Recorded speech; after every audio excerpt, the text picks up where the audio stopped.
Hi everyone, Katrina here. Thank you for joining me for practice. I hope you've been doing well and taking care of yourself. The sequence that we're going to be doing today is what I've been referring to as the essential upper body sequence using our yoga tune-up therapy balls. This sequence has been a lifesaver for me throughout the course of this quarantine, as I've been spending a lot more time than I'm normally accustomed to at my computer typing things up, or at my couch typing on my phone, or just kind of rounding forward as I use all of my electronic devices. And I've definitely noticed a negative impact on my posture.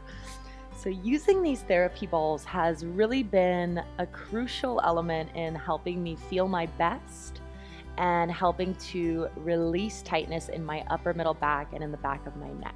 In addition to tightness in the upper back and the back of the neck, I've also noticed that increased time at computer often means tired wrists and even clenching the jaw. The sequence was specifically designed to help all of us while we continue to work from home, and I hope that this practice is as healing and beneficial for you as it has been for me. Let's go ahead and get started. We're going to begin with our 2 tune-up balls and our yoga block. If you don't have a yoga block available, I'll also show you an option that you can do without yoga block.